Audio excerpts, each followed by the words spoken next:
Hey guys, it's Allie with Allie Answers. I hope that you're having a fantastic day. If this is your first time watching one of my videos, then welcome. And if you're a returning watcher or subscriber, welcome back. I want as many people as possible to be helped by this content, and you can help me by doing a few things. Number one, if you haven't yet subscribed, please do. Number two, like this video. And number three, comment and add to the conversation. More people will see these videos and we can do more good. Let's get into it.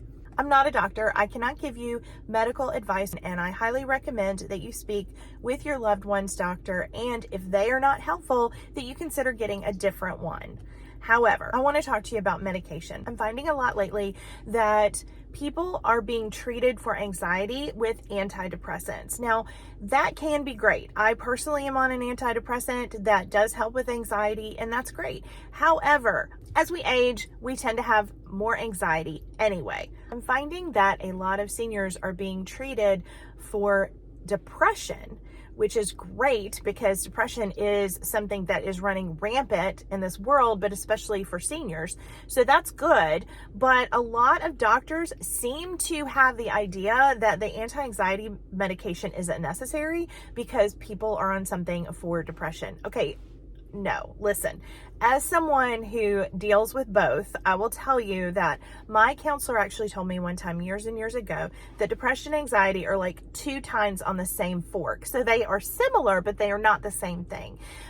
For me, my antidepressant does take things down a notch when it comes to the anxiety, but truly because I live with anxiety in a big way and I have my entire life, and I see this all the time with seniors, especially people that have dementia. Even just a little bit of dementia can increase anxiety like exponentially, because think about it. If they're in early stages of dementia, they're thinking about what is going to happen to me. If people realize that I'm as sick as I am, what if people figure out that I'm forgetting things? What if people take away my home? What if they put me somewhere? Or maybe they're in a senior living community and they know that memory care is right around the corner and they are scared to death that someone is going to put them in there.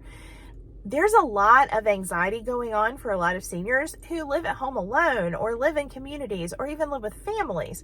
So I don't think it's unreasonable to expect doctors to consider an anti-anxiety medicine, but I do feel like it is something that you have to ask for. So if your loved one is dealing with sundowning, if they are dealing with repetitive thoughts and they're repeating these thoughts to you, if they have excessive worry and they are worried about things like money, and a car is a big anxiety sometimes for people, but money tends to be the big one. I have seen people have anxiety over like neighborhood situations, neighbors they're not getting along with, or family members that there is some sort of rift with, and it's creating just a lot of engine running kind of in their brain. It's constantly going.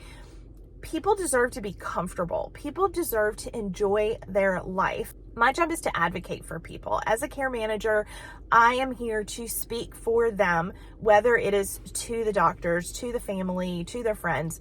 So when I hear someone telling me that mom is anxious, or grandma is really, she's worrying her hands a lot at night, or she's not sleeping well, or she's agitated, clearly agitated and just short-tempered. Why are we living like this? Now, I'm not saying that there are not natural alternatives. There are plenty of natural alternatives. And if you find something that works for your loved one and takes the edge off and helps them enjoy their life more, and they don't need medication, great. Some people try these things. It's worth a shot, right? Maybe it's essential oils or CBD. I'm not saying that those things are not legitimate, and I'm not saying that they can't work.